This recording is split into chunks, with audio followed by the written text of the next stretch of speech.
What's up guys, today we're going over the build that's quickly became one of the best builds, if not the best build of all time in Destiny. This build is just so good in so many different categories. It is absolutely broken, and in today's video we've gone over what that build is, breaking down everything you need to know about the build and how it works. The dim link to this build will be in the description. Make sure to check that out and try it out as you watch the video.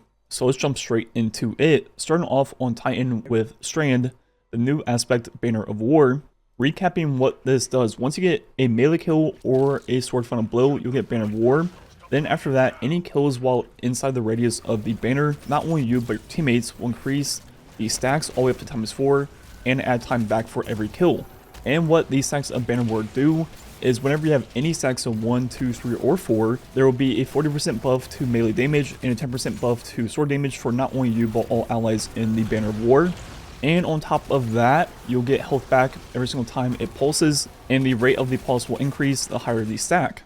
And our other aspect will be Into the Fray, where destroying a tangle or casting your super grants Woven Mail for nearby allies. While you have Woven Mail, your melee regeneration rate is increased. So looking at that, whenever you get a tangle, if you shoot it, or throw it at your feet, or throw it wherever, it'll create a little aura, and while in the radius of the aura, you'll get Woven Mail for 10 seconds. Not just you, any ally also, which will be that huge damage resist. And as long as you're in the aura, it'll keep refreshing the timer back to 10 seconds. Once you leave, it'll obviously start counting down, but that will easily last you to your next tangle, which is on a roughly 12-second cooldown. And now I'm going to split this build into two different categories. First, the damage output of this build. So our first tool will be Grapple with the Grapple Melee. So look at all the things we can do to increase the damage on Titan. Usually hits for this 24,000 number. With Banner of War, which will be a melee buff, and since the Grapple Melee is a melee, one thing to note is it will only increase the damage of one of the two hits from Grapple Melee, the first one, to 34,000. On this build, we'll also be using the Synthoceps, which will be a 3x damage increase to our melees. So again, that while surrounded, doing the Grapple Melee and the Banner of War. Adding that in, it will be 3x to both of the hits from the Grapple Melee, up to over 100,000 and over 70,000. We can also combo this with 1-2 punch, and this will be a 2x melee damage increase, stacking on top of the things we already have. Looking at that, going up to over 204,000 now, and nearly 150k on the secondary hit. And finally, we can add in a debuff with Tractor, that we can do 100% ourselves. So now with the Banner of War, Surrounded, 1-2 punch, and Tractor Cannon, this will be hitting for over 268,000 and almost 200k on the secondary number, adding in the damage of the shotgun over 400k. So we have the Grapple Melee that can do 400k instantly. Then we also have our melee attack, the Frenzy Blade, which will also sever the target. Look at this, you can do all the same buffs to it. So starting off, hits for 32,000. With Banner of War, 45,000. Now while being surrounded and Banner of War, it goes up to 135. Then with Banner of War, surrounded, and 1-2 punch, it goes up to 271,000. And finally, we can add in the Tractor Cannon to take it to over 350,000. And for every 1-2 punch proc, we can do 2 melees. And we also have our super on top of not only our Grapple Melee and our regular melee. And this super is also coded as a melee and can benefit from almost all of the things we've shown off so far. So normally a light attack hits for 48,000. Now we go and proc Banner of War and get the 40% melee buff. It'll increase it now to 67,000. Now we can also be surrounded with Synthoceps, which for super damage is going to be a 50% increase, take it into 101,000. Then we can also add in a debuff with Tractor Cannon to finally take it up to 132,000. With this super, we also have a heavy attack, which will suspend the target, and doing light attacks versus a suspended target will take it up to 165,000. So depending on the boss, the combo you want to do will be different. You can't really go wrong with just spamming light attacks on most bosses. If it is a boss that can be suspended, throwing in a few heavies here and there will increase the damage. But really whatever combo you do, you're gonna be looking at like roughly 2 million total damage output with the full combo of this build. So starting off with damage phase, you could grapple in and 1-2 punch melee, then you would apply Tractor, then follow up with a 1-2 punch double melee, then 1-2 punch single melee into your super.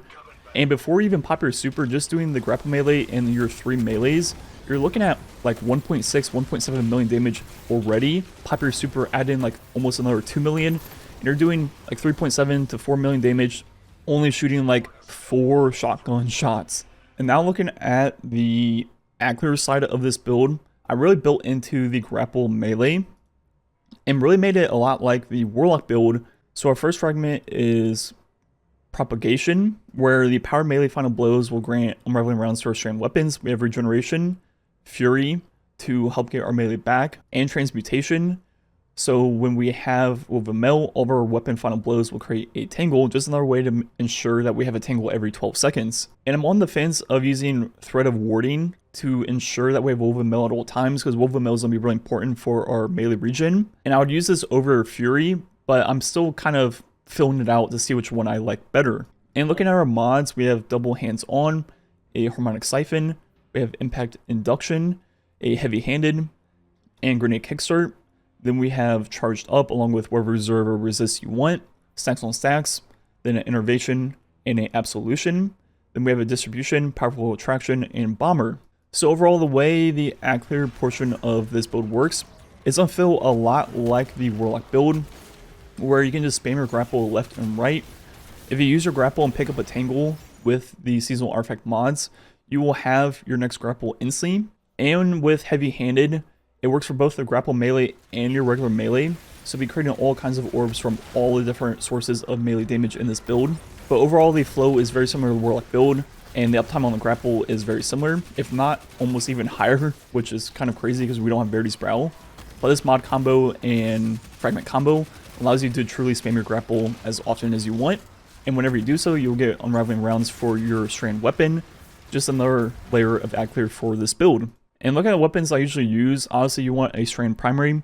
I use the Immortal with demo a lot. If I wanted something with more range plus demo, you could use the Run AR with whatever right column perk you want, Hatchling or like a Drone Junkie. Then we also have the Fang of Ehroar now, which would be really good with this build because we're meleeing all the time and proccing Curse Roll, as we talked about in yesterday's video. So that's definitely a real option. I've also recrafted the Round Robin and been kind of using that here and there too.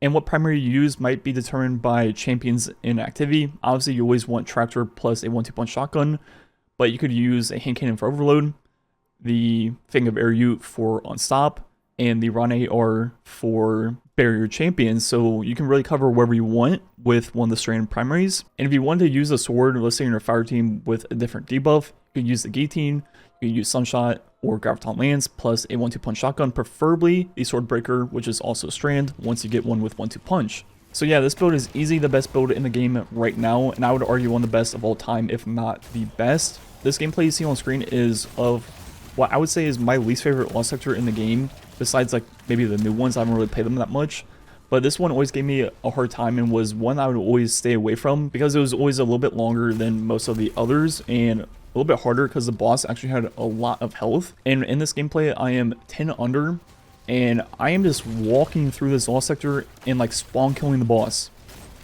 I'm sure if I try to speedrun this and get it a little bit cleaner, I could easily do like a 150, 140 or something like that. Yeah, I mean, it's just, this build is just crazy. You have some of the best Ackler in the game with all the grapple melees and the unraveling rounds on your strand weapons.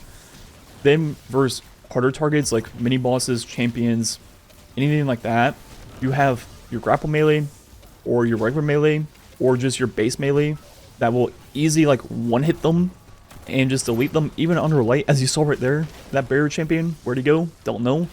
And then when you get up to a boss fight, you have that crazy grapple melee and regular melee combo that for a lot of bosses in the game will be more than enough to almost kill them. As you see, I almost killed a lost sector boss with just my 3 melees, not even the grapple melee.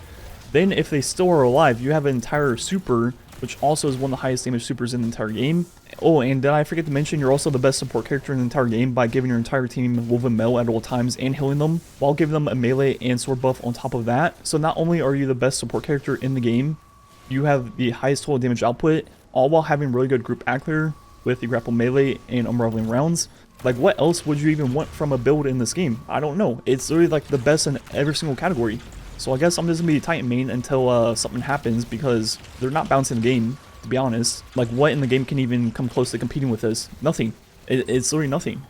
Like, on Warlock, I have an exotic that makes my grenade do double damage, but I have to get 5 kills with a weapon and maintain it every 10 seconds for it to work. While on Titan, I can just simply exist and have a 3x melee damage increase and a 50% super damage increase just for existing. Like, how does it make sense? So yeah, I think that's gonna be it for the rant. Like usual, thanks for watching. Catch you guys next time.